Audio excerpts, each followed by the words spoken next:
Carlos Castaneda. Incontri con il Nagual, parte 1.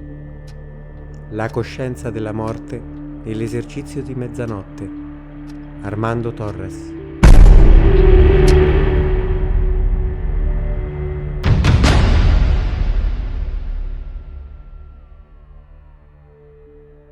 I testi sono tratti dal volume di Armando Torres, Incontri con il Nagual, conversazioni con Carlos Castaneda. Il passo in esame in questo video si trova nella prima parte del volume, nella sezione La coscienza della morte. Attenzione! La traduzione del testo è opera degli autori del video ed è tratta direttamente dalle edizioni spagnola ed inglese. L'intenzione è quella di avere una versione più letterale possibile, priva delle alterazioni e le censure presenti nelle edizioni italiane note. Gli effetti visivi sono utilizzati per fini esplicativi ed estetici, non si intendono come reali manifestazioni fenomeniche. Alla fine del video troverete una breve analisi letteraria e linguistica e inoltre il nostro commento. Introduzione. Armando Torres conobbe Carlos Castaneda nell'ottobre del 1984 in Messico. Era molto giovane all'epoca e fece immediatamente presente a Carlos di essere alla ricerca di una guida. Lui rispose con queste parole: Chi desidera sinceramente penetrare gli insegnamenti degli stregoni non ha bisogno di guide. Tutto ciò di cui ha bisogno è un interesse genuino e palle d'acciaio, e troverà da se stesso tutto il necessario mediante un inflexibile intento. Quien sinceramente desea penetrar en las enseñanzas de los brujos no necesita guías, basta con un genuino interés y huevos de acero, y por sí mismo encontrará todo lo necesario mediante un intento inflexible. Whoever sincerely wants to penetrate the teaching of sources does not need guides. It is sufficient to have a genuine interest and guts of steel. He will by himself find everything he needs to an unbending intent. Da quel momento iniziarono i loro incontri privati o presso conferenze. Torres scrisse e trasmise tutto ciò che ascoltava nei discorsi di Castaneda per ordine di Carlos stesso. Avrebbe fatto parte della sua ricapitolazione. Dovete immaginare il Castaneda riportato in questo volume come un ormai vecchio Nagual, gioviale e allo stesso tempo diretto e caustico, più vicino a Don Juan e ormai lontanissimo dall'inesperto Carlitos. Torres lo descrive diverso come se lo aspettava, di bassa statura ma robusto, i capelli brizzolati e la carnagione scura oramai solcata da rughe. L'abbigliamento informale gli toglieva almeno 10 anni d'età. In questo passo Carlos risponde a delle domande di un gruppo di persone piuttosto numeroso, riunito in un auditorium di una residenza privata presso la zona di San Jerónimo, in Messico. Uno dei presenti chiese: Carlos, in un discorso passato ci hai detto che avere lo spirito di un guerriero consiste nel vedere la morte come privilegio. Cosa significa? Significa lasciare le nostre abitudini mentali. Siamo così abituati alla convivenza che, anche di fronte alla morte, continuiamo a pensare in termini di gruppo. Le religioni non ci parlano dell'individuo in contatto con l'assoluto, ma di gruppi di pecore e capre che vanno in cielo o all'inferno, a seconda di quello che gli tocca. Anche se siamo atei e non crediamo che accada niente dopo la morte, quel niente è generico, è lo stesso per tutti. Non possiamo concepire che il potere di una vita impeccabile possa cambiare le cose.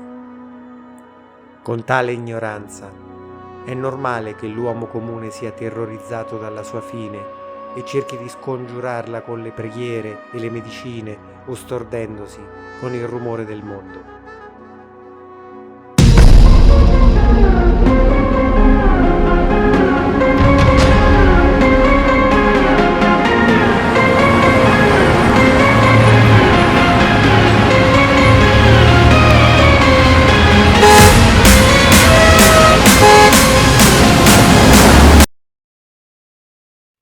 Gli esseri umani hanno una visione egocentrica ed estremamente semplicistica dell'universo.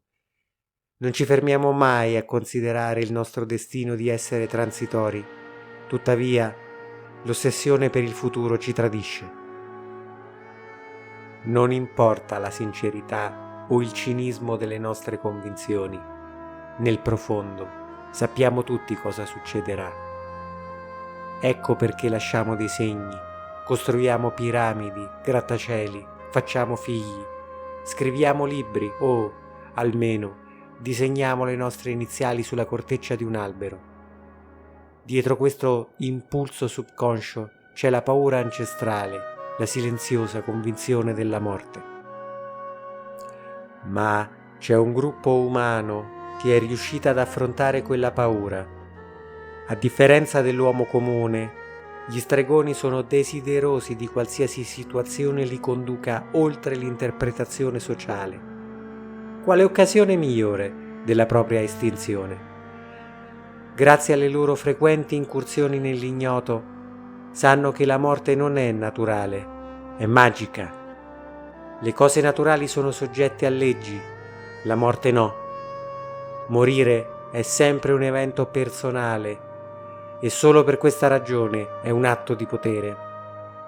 La morte è la porta dell'infinito, una porta su misura per ognuno di noi, che un giorno varcheremo per ritornare all'origine. La nostra mancanza di comprensione ci costringe a vederlo come un riduttore comune. Ma no, non c'è niente di comune in questo. Ogni cosa sul suo cammino diventa straordinaria. La sua sola presenza dà potere alla vita, concentra i sensi. Le nostre azioni sono fatte di abitudini. Alla nascita siamo già programmati come specie e i nostri genitori sono responsabili di restringere ulteriormente quel programma, portandoci verso ciò che la società si aspetta da noi. Ma nessuno può morire di routine, perché la morte è magica. Ti fa sapere di cosa si tratta il tuo inseparabile consigliere e ti dice: sii impeccabile. L'unica opzione è essere impeccabili.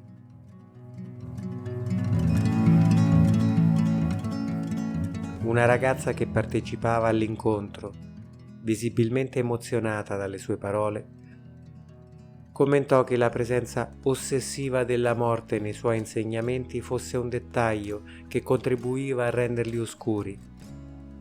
Le sarebbe piaciuto un accento più ottimista, più concentrato sulla vita e le sue conquiste.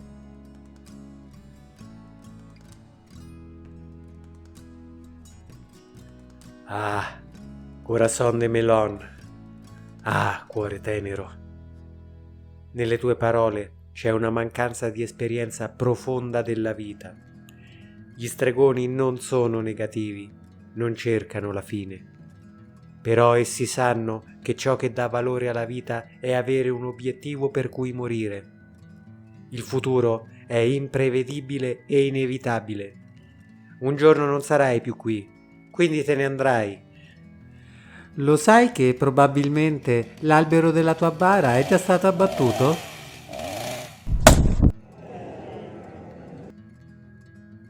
Sia per il guerriero che per l'uomo comune, l'urgenza di vivere è la stessa, perché nessuno dei due sa quando finiranno i suoi passi. Ecco perché dobbiamo stare attenti alla morte, può saltarci addosso da ogni angolo. Ho sentito di un ragazzo che è salito su un ponte e ha urinato su un treno elettrico in corsa. L'urina ha toccato i cavi della manutenzione. Si è verificata una scossa che lo ha carbonizzato sul posto. La morte non è un gioco, è una cosa reale. Se non fosse stato per lei non ci sarebbe alcuna forza in ciò che fanno gli stregoni. Ti coinvolge personalmente, che tu lo voglia o no. Tu puoi essere così cinico da ignorare altri argomenti di insegnamento, ma non puoi schernire la tua fine, perché va oltre la tua decisione ed è implacabile.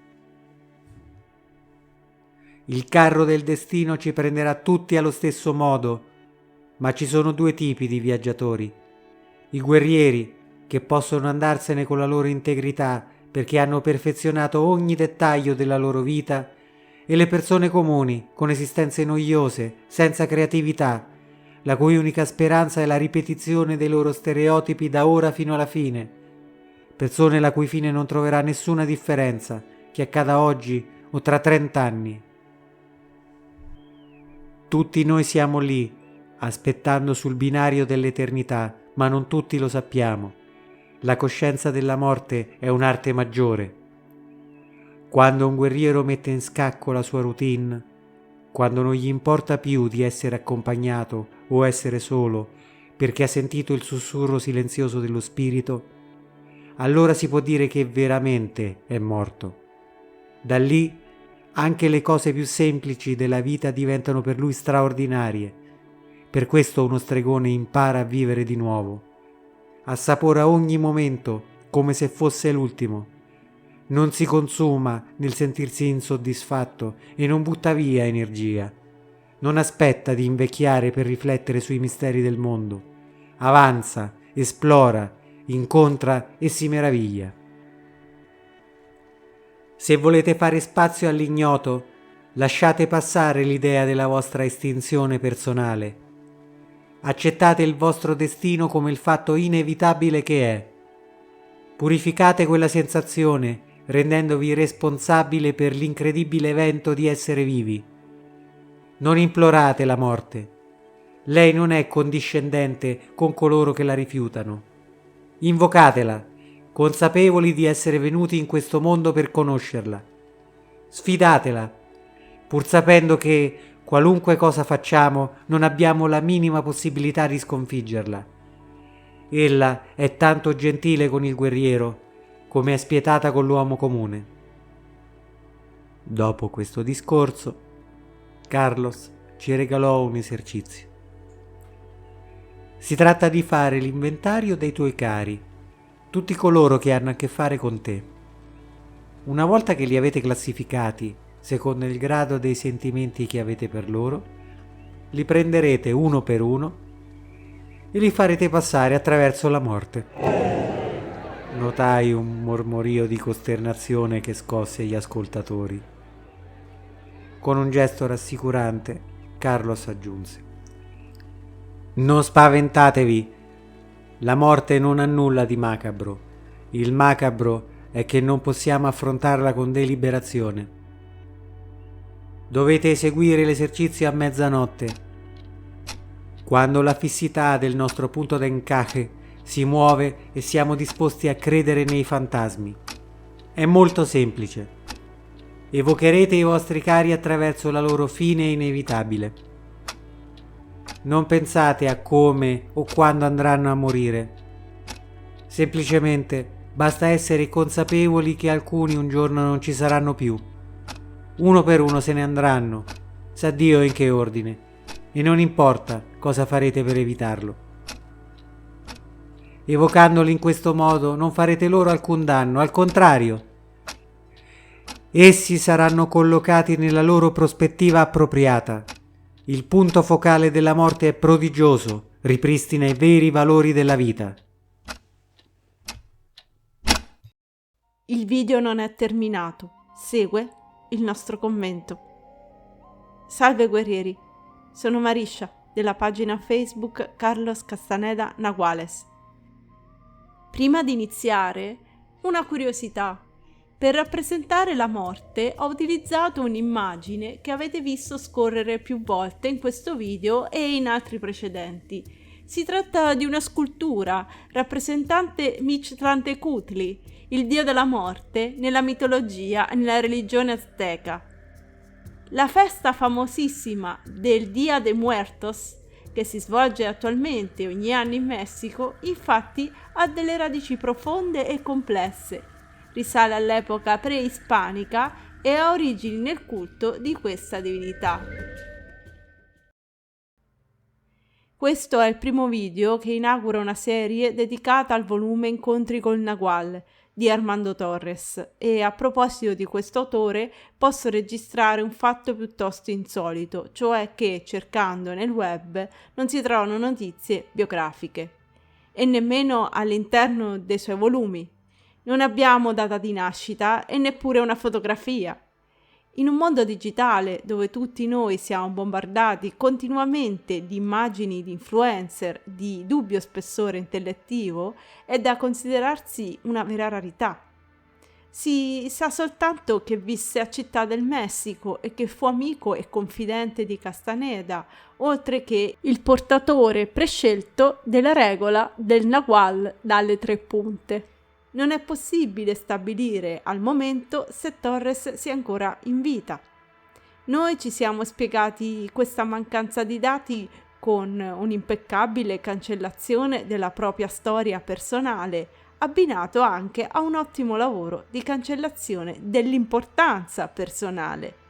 Se questa era l'intenzione di Armando, ci è riuscito perfettamente. Vorrei porre l'attenzione su questo passo. Chi desidera sinceramente penetrare gli insegnamenti degli stregoni non ha bisogno di guide. Tutto ciò di cui ha bisogno è un interesse genuino e palle d'acciaio, e troverà da se stesso tutto il necessario mediante un inflessibile intento. Da quando abbiamo aperto alcuni anni fa la pagina Facebook dedicata a Castaneda, le persone che ci contattavano in chat privata ci chiedevano ossessivamente di poter indicare loro un maestro o una guida autentici o il miglior corso esistente. Volevano sapere da chi avevamo imparato noi. Molti non avevano letto i libri originali, oppure solo 1 o 2 volumi, scritti da altri autori che parlavano di sciamanesimo. All'inizio ero molto cortese, spiegavo che prima andava letto tutto quello che era stato lasciato perché il lignaggio di Don Juan finiva con Carlos e che lo spirito gli aveva suggerito di mettere tutto per iscritto e trasmetterlo senza nessun tipo di esclusività. Una sorta di massificazione dell'insegnamento. I nuovi veggenti misero in primo piano il raggiungimento della fluidità del punto di unione e il segreto e l'occultamento, al contrario, ne alimentavano la fissità e incoraggiavano l'importanza personale.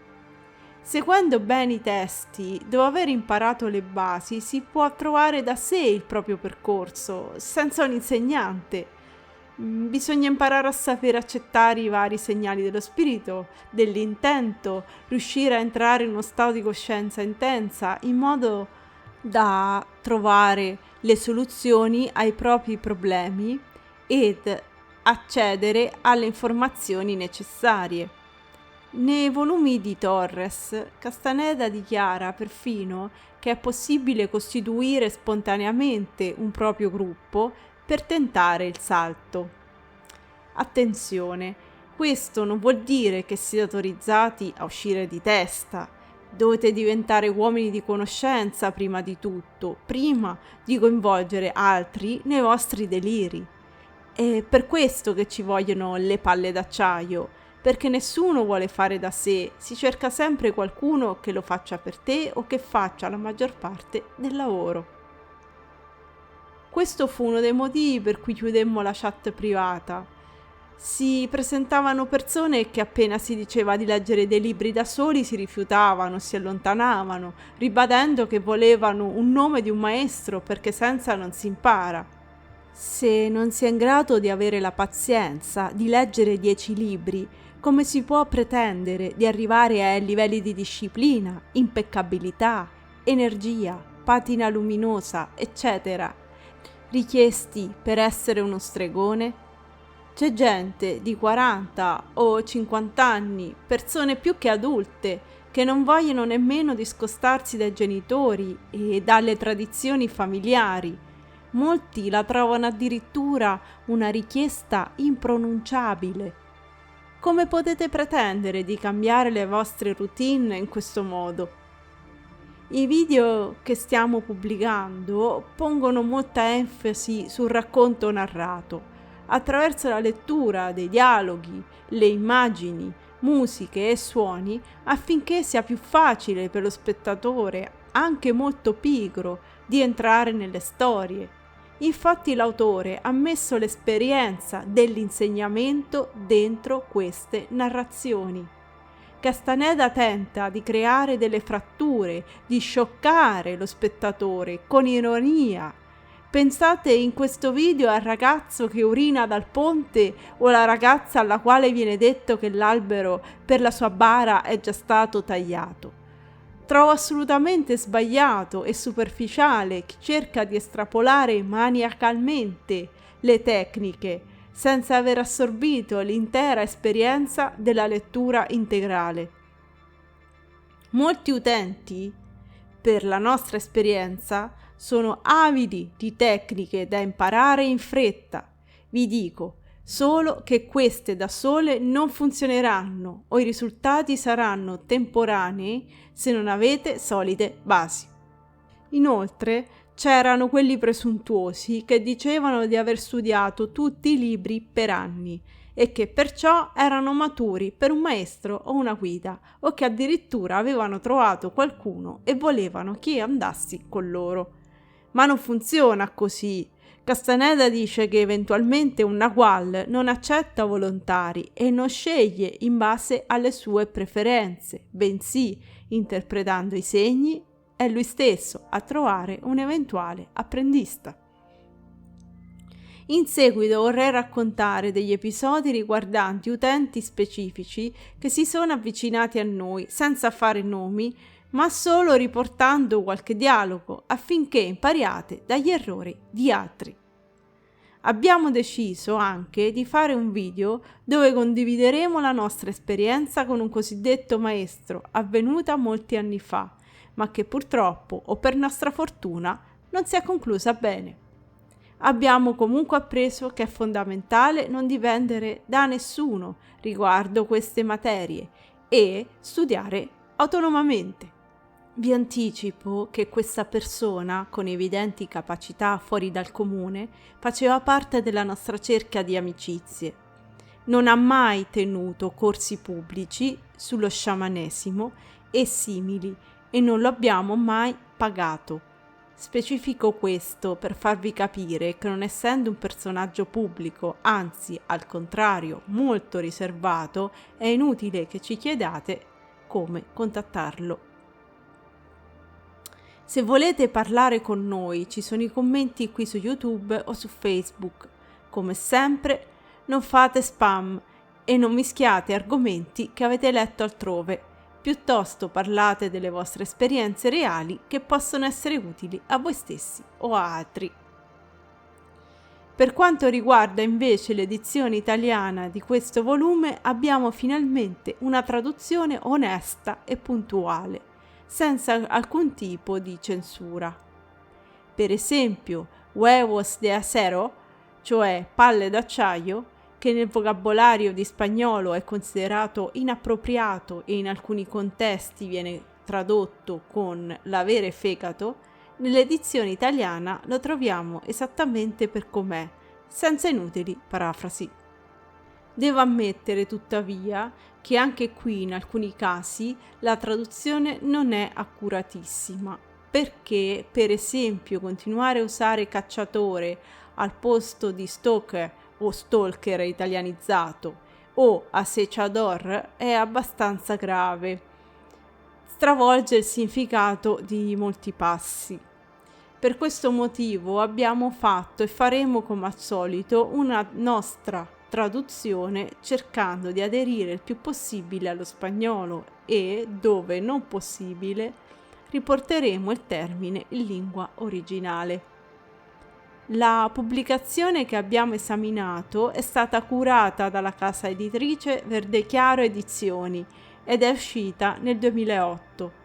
La consiglio assolutamente, comunque, nonostante qualche imprecisione.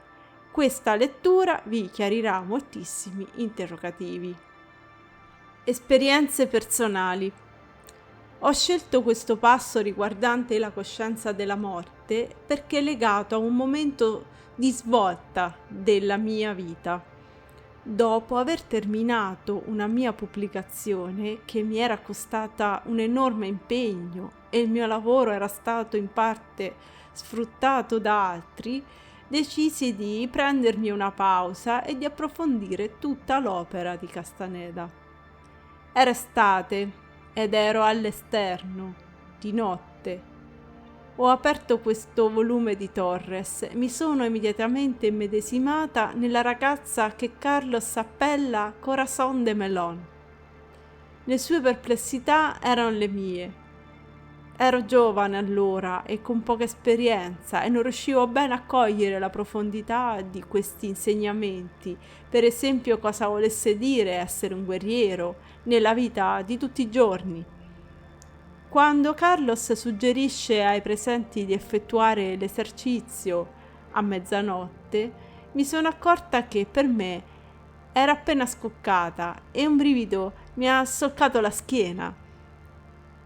Non so se mi sono suggestionata, ma era come se fossi lì con loro. In quel momento realizzai con estrema chiarezza che le sue parole erano autentiche e mi scuotevano nel profondo, al punto di non voler più perdere tempo, ma di voler agire, di voler cambiare la mia vita. Volevo essere me stessa e non accettare più compromessi o modelli comportamentali imposti. Volevo che la mia vita non fosse più sprecata nello sforzo di seguire modelli dettati dalla famiglia, lo sposarsi e avere i figli e di conseguenza inconsapevolmente produrre nuovi individui da mungere per i voladores o essere la brava pecorella che si unisce al gregge di un buon pastore. Feci l'esercizio. Mentalmente feci morire tutti i miei familiari, dai più vicini ai più lontani, e poi quelle persone che avevo amato in qualche modo. Per primo vidi morire mio padre, che era il più anziano, e dopo tutti gli altri. Quello che li accomunava era una cosa sola: l'aver sprecato la loro energia vitale nell'immane sforzo di seguire le convenzioni ed avere l'approvazione di chi stava loro intorno, ripetendo delle routine, ma non avevano realizzato il loro potenziale. La parte migliore di loro andava dissolta per sempre. E io, in molti casi, mi resi conto di aver perso tempo e la mia energia amando persone superficiali, conformiste e prive di coraggio, come per esempio uomini incapaci di amare e che si divertivano a passare da una donna all'altra, o amiche opportuniste che si sono allontanate. Avevo riposto tante speranze e tempo nelle persone sbagliate, incapaci di accettare un discorso come quello di Castaneda nel passo riportato. No, io non voglio vivere e morire così. Io la mia energia vitale la voglio utilizzare tentando in tutti i modi di realizzare qualcosa di completamente diverso. Salve guerrieri, sono Nick, della pagina Facebook Carlos Castaneda Naguales. Questa volta abbiamo deciso di iniziare un discorso sgradito alla maggior parte delle persone, ma che per gli stregoni è di massima importanza, poiché da esso scaturisce il particolare approccio che si hanno con il mondo, la coscienza della morte. Come detto da Marisha, Armando Torres Aguilar ci descrive l'incontro con un Carlos Castaneda anziano, il goffo apprendista Carlitos e l'incerto giovane Nagual Carlos sono cosa del passato. Abbiamo scelto di iniziare l'argomento con l'esercizio di mezzanotte, che apparentemente può sembrare macabro, però accompagna quello che ritengo un grande passo in avanti in quella che è la battaglia per la distruzione dell'importanza personale. Certamente l'accettazione della propria morte e smettere di vivere come immortali rappresenta l'inizio di questa battaglia. Ma, secondo la mia esperienza, questo esercizio è un passo ancora più difficile ma fondamentale per la presa di coscienza della nostra transitorietà, soprattutto nella cultura da dove proveniamo. Comprendo che per alcuni di voi far morire i propri affetti può apparire come puro masochismo, ma vi posso assicurare che è un atto dettato dalla raffinata conoscenza degli stregoni. Castaneda sottolinea che non si tratta di fare del male alle persone che amiamo, ma di collocarle nel loro giusto posto. Questo perché evidentemente non lo hanno, o se preferite non glielo diamo. Questo esercizio è un colpo mortale all'immutabilità immaginaria che supponiamo abbia il nostro piccolo mondo. Un'immutabilità che delle volte dovrebbe addirittura permanere dopo la nostra fine. Nessuno vuole diventare consapevole del fatto, per esempio, che presto o tardi, prima, dopo, o forse molto dopo di noi, tutto quello a cui tenevamo scomparirà. Nessuno riflette mai, per esempio, che nonostante l'affetto e le energie profuse per la nostra famiglia, essa finirà un giorno e non ne rimarrà nulla. Lo stesso discorso vale per le amicizie, la carriera, gli amori. È insensata l'ossessione che spesso si ha di lasciare qualcuno che prenda il nostro posto, illudendoci che qualcosa di ciò a cui teniamo continuerà e vivrà per sempre. Un giorno finirà pure questo qualcuno e anche il qualcuno dopo di lui. Pensate a Don Juan, che invece non si è minimamente scomposto, ha preso il fatto che sarebbe stato l'ultimo e che il lignaggio a cui apparteneva si sarebbe interrotto con Carlos. Provate a fare l'esercizio come è riportato in questi passi, nel modo e negli orari che vi sono stati indicati. Comprendo che a prima vista il mio appare come bruto cinismo, ma una volta fatto generalmente la cosa ci scuote e ci muta profondamente, costringendoci a ridisegnare la precedenza che diamo alle cose. Buona pratica a tutti!